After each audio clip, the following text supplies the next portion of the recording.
This video is sponsored by War Thunder. At the core of Death Stranding is time. It's the beating heart of its story in both gameplay and cutscenes. It's about finding meaning and purpose in a struggle whose main metric is time. In front of you is a long, often grueling trek, and your mechanical goal is ultimately as simple as making that journey as efficient as possible, to develop and place tools that will save you and others time on your inevitable return trip. But it's also a game whose written story, whose plot, sees its antagonists take that desire for efficiency to the extreme, essentially trying to speedrun human extinction. You know, when the world has been reduced to this, when this is all there is and seemingly will be, a character like Higgs might ask, why prolong the inevitable? Why waste time trying to fight it? It's a nihilism that Sam himself is consistently fighting against, as valiantly as he is struggling up yet one more hill, trying to find something to hold on to in this world, to connect him to it, some reason to keep trekking from node to isolated node.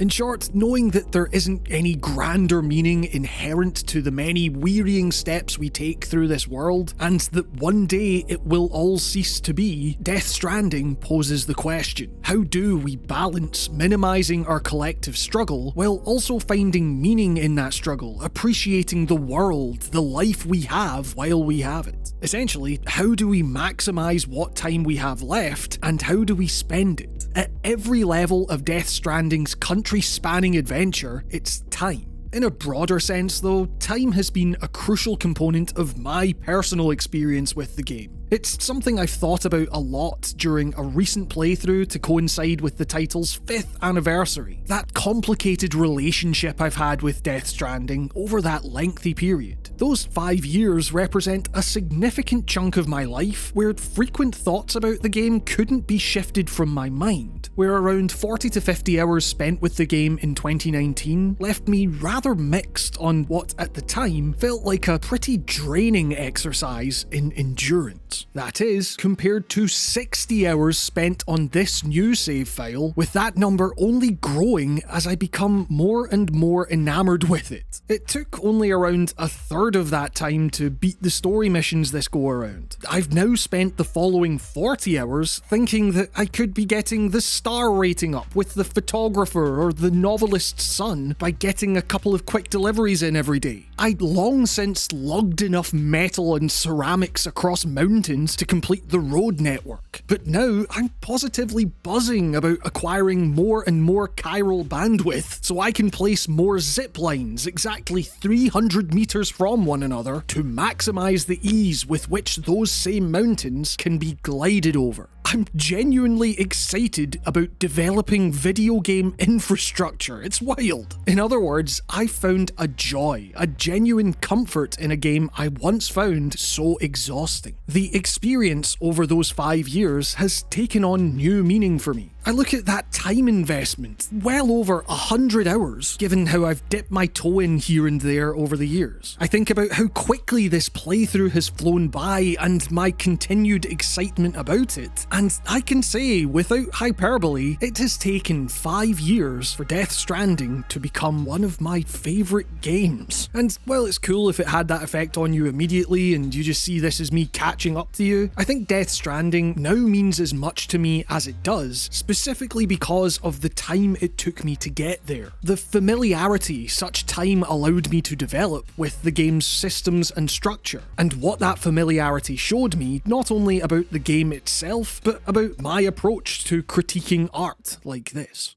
But before we get into that, I want to take a moment to thank this video's sponsor, War Thunder, the most comprehensive vehicle combat game ever made, now available for PC, consoles, and mobile. In War Thunder, you take command of over 2,500 tanks, planes, helicopters, and ships of 10 major nations, biplanes and armoured cars of the 1920s, through to the fighter jets and battle tanks of today. With incredibly detailed vehicles, realistic graphics, and authentic sound effects, War Thunder immerses you in its intense combat. I enjoy that such immersion is available to every type of player. Even in simulator mode, you can control any vehicle with mouse and keyboard, keyboard, and War Thunder is heavily optimized to deliver a lag-free, high frame rate experience even on lower-end machines. Whether you're a fan of military history or you want to jump into a worldwide community of over 70 million players in epic PvP battles, War Thunder is free to play with a wealth of content to discover, so make sure you sign up using my links in the video description or pinned comment. For new and returning players who haven't played in 6 months, you'll receive a massive bonus pack for PC and consoles, with premium vehicles, 100,000 Silver Lions, 7 days of premium account time, and exclusive vehicle decorator Eagle of Valor. This is a limited time offer, so don't miss out. Sign up for War Thunder today. Thanks, and now back to the show.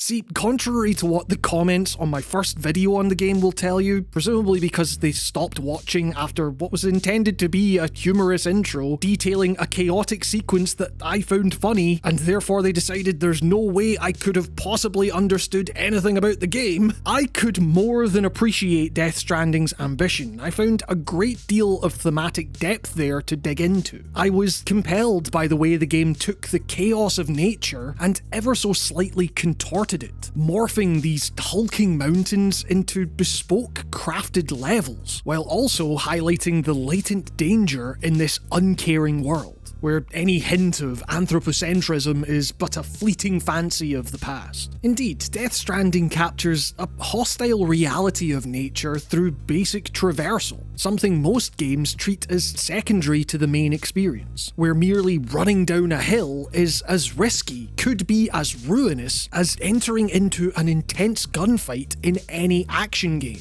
At the same time though, there was something about its structure that didn't quite gel with me back in 2019. The fact that the reward for every delivery I was continuously slogging through amounted to little more than a cutscene telling me the same things over and over and over again, and another steeper mountain to climb. Outside of the structures from other players, it never felt like my time with the game in 2019 got any less strenuous as a whole. Like, the point of this thing was to immerse yourself in the same kind of Sisyphean endeavour Sam is enduring. Not simply the lengthy treks, but the endless expository dialogue bookending them, the kinds of encounters that seem to so enervate our hero. It made for an experience that was potentially thematically compelling, but tiring in its presentation in a way that I found reason to be critical of back in the day, for all that I could nonetheless admire about it. And at the time, people hated that. Jumping forward to now though, the best way I can think to describe my shift in mindset over the last 5 years is that in this recent playthrough, far from trying to gain a better grasp of the origins of the apocalypse, trying to stop another one, or find the truth about the identities of the many different characters around Sam, the time I cherished most was instead spent delivering PlayStation parts to some random guy. Picking up the standard order in South Knot City, I found myself laying the track as I went along, so to speak, viewing this as an opportunity with which to expand my network of precision-placed zip lines to one of the few bunkers with which I didn't yet have a perfect 5-star rating. However, with the time it took to meticulously map out my new transport network, heavy timefall had warped the containers on my back. Given my hubris in selecting the option for premium delivery, which would net me more likes, this presented a dilemma, and so began a mission within a mission, whereby I was desperately looking for a shelter with which to repair my precious cargo. Cut to me in the middle of what was supposed to be a time-saving exercise, heading back the way I came, my hope depleting as all that seemed to lay around me were these grey, jutting rock structures. I was about to resign myself to further displeasing this dude that was difficult enough to impress as it was, watching my packages deteriorate even further until I stumbled across a floating carrier with some container repair spray abandoned in the middle of nowhere, just in the nick of time. Amidst a wave of thoughts of how it came to be there, what great threat might have befallen the previous porter that they were unable to carry it any further, I felt genuine excitement, relief, hell, full-on gratitude towards a real-life player I would never know. I made my way back to the collector, pointing the spray backwards as I casually walked in, my client none the wiser as I delivered a now perfect set of PlayStation parts. It's not exactly the most thrilling thrilling story to recount, but it represents a cavalcade of systems and mechanics intertwining in such a way that I might have been the only person to have seen this particular set of events happen in this particular way. I drove that narrative,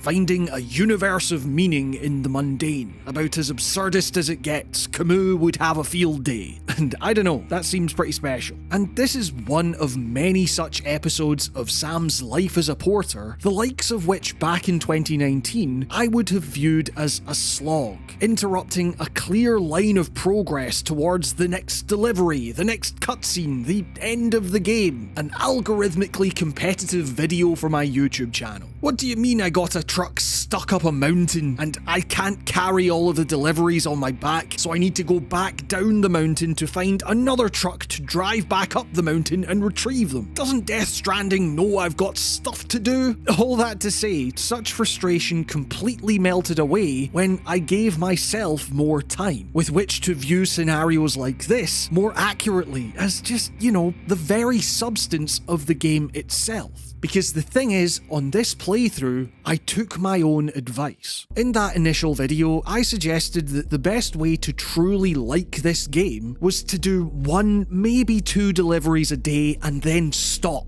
That while such a lackadaisical, devil-may-care approach may run counter to the supposed urgency, the relentlessness of Sam's task, it might just help minimise some of the grinding toil emerging from such an exhausting trip. Perhaps sacrificing some of the immersion into the character of Sam for the purpose of actually enjoying what Sam is doing here. At least that's what I thought this would be. See, the thing is, this approach of more aggressively breaking up and spreading my progress across a greater period of time not only made for an obviously more comfortable playable experience, it was also nowhere near as narratively dissonant as I might have initially envisioned. And narrative is an interesting thing to consider on this playthrough, because it was in that same spirit of determining my own experience here that early on I made the decision that I wasn't going to bother with the cutscenes this time. Potentially controversial, I know, but I've watched this stuff a lot, and I got pretty brutal with this too. Any of the countless times Hartman tried to tell me about chirality and the shape of his heart. Any one of the million examples of Die Hardman telling you to go to another place to connect a node and that connectedness being really important. Any mini cutscene in which Sam enters a safe room. I skipped it all.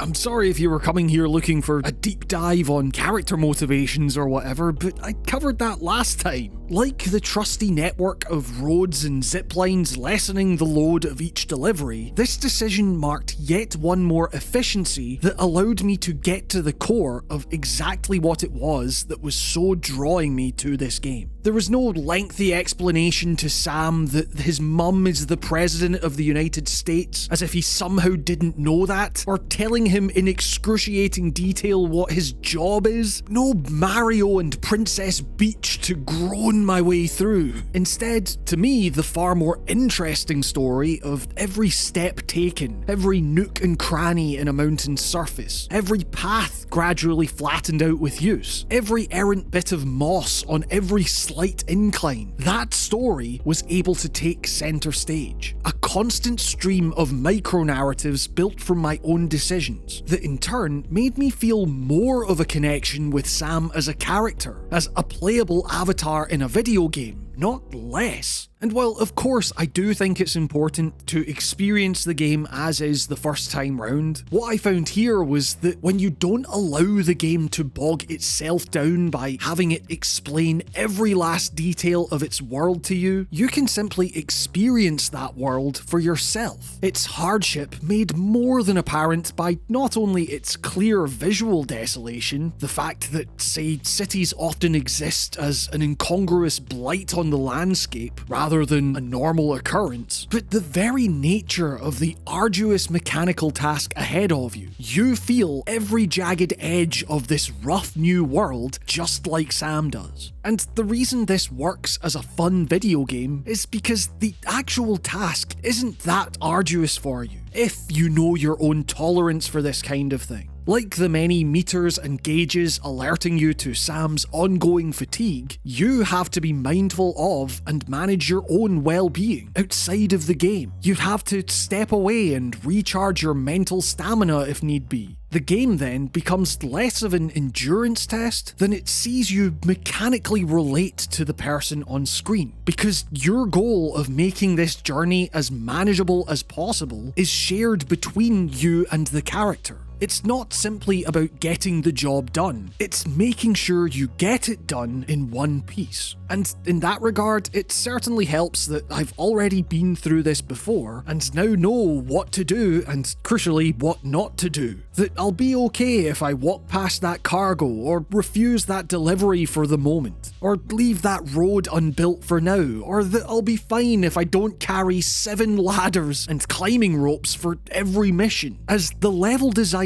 is clever enough that you'll almost always be provided an alternate means of overcoming any obstacle, no matter how you've packed. In a similar vein, I found that on this playthrough, I'd already developed a familiarity with these environments, the best routes to take through them, which areas were no good, etc., that wasn't dissimilar to that same familiarity which I developed over the course of countless long nature walks in the real world, with all the shortcuts I would discover branching into other, more secluded areas. As I guided Sam over these hills and through these forests I had been through before, I found a lot of comfort in that repeated journey. This renewed feeling of mindfulness as I played also allowed me to be more receptive to the little things I was noticing along the way. That among the sea of efficiencies I ended up breezing through towards the end of the game, there was never a point where, say, my trusty ladder ever became completely devoid of value. Ziplines are incredibly useful, of course, but with them taking up so much chiral bandwidth, planting 2 to cross a small chasm isn't the most practical use of resources. Every little thing, every rope, every abandoned truck, every forgotten box knocked off your back, everything has its purpose and retains its purpose. No matter how mundane it might appear on the surface, that ladder might just be the one thing that brightened someone's day. Some other real person might see it and think, oh thank God, as they realise they no longer have to circumnavigate an entire mountain to cross a simple gap.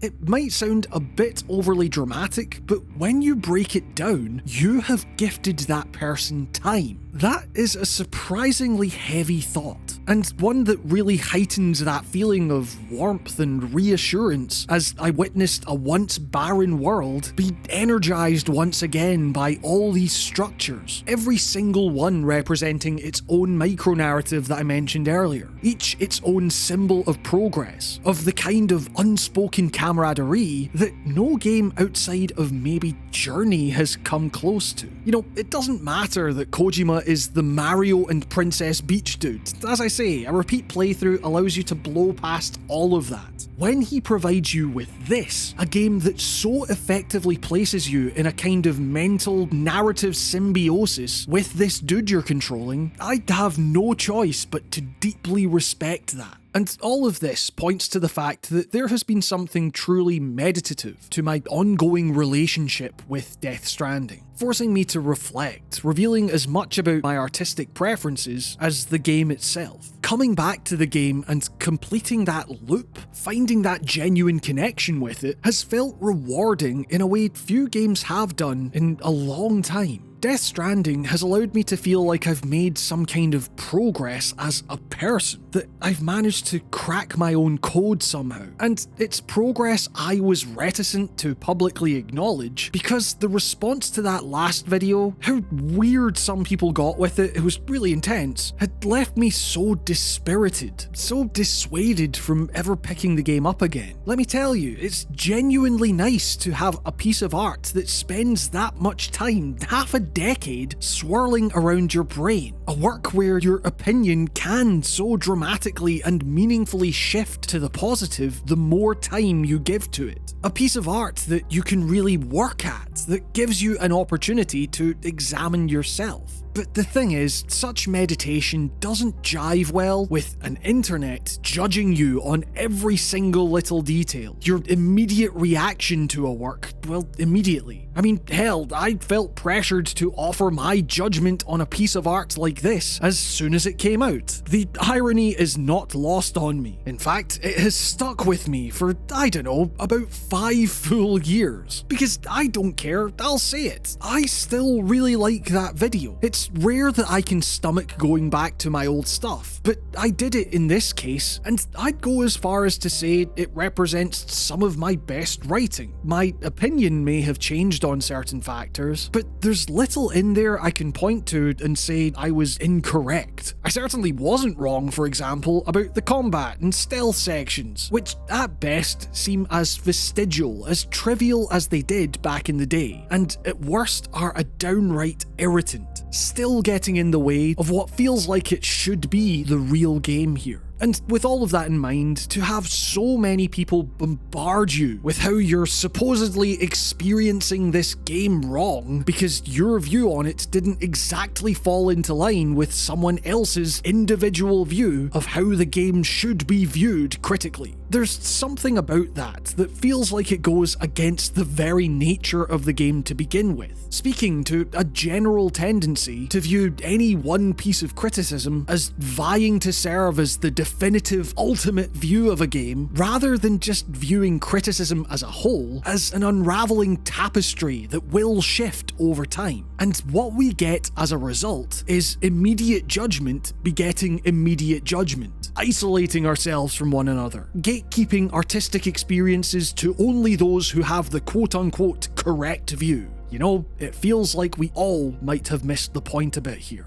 One thing I can say I was truly, definitively wrong about, however, was this idea that somehow Death Stranding wouldn't be talked about so fervently in years to come, that it was a kind of one-and-done experience. It goes beyond the fact that this game really has developed the kind of devout following that more than justifies its place within Kojima's oeuvre, beyond its rather ham-fisted narrative that has indeed fallen to the wayside of my experience. No, it comes down to the fact that gameplay narrative, the meaning that the game imbues into what most other titles treat as the most basic, mundane aspect of their mechanical package, the way it makes every step concretely matter regardless of how small, the dedication to making camaraderie a truly central gameplay system with every other piece of its design framed around that conceit, the way it all successfully gamifies Kojima's career-long yearning for connectedness over conflict. All of it has burrowed into my brain in a way I couldn't have anticipated when I first played it, nor could I have been more excited about when I picked it up again recently. That gameplay was already the most compelling, intriguing aspect of Death Stranding for me, and separate from any need to beat it in a certain time or see all the available content so I could attempt to make a video, that game has been given a chance to shine that sets it apart from most others, honestly. In an engagement-driven world where everyone and everything is constantly battling for your ever-shifting attention, it can be easy to forget that truly definitive art isn't the kind of thing you consume, label good or bad, and then throw to the side for the next thing. Rather, the best, most life-altering works might not resonate with you right away. They require consideration, investment beyond the immediate. And with that in mind, may we have infinitely more games like Death Stranding to remind us that occasionally you just need to give things a little time.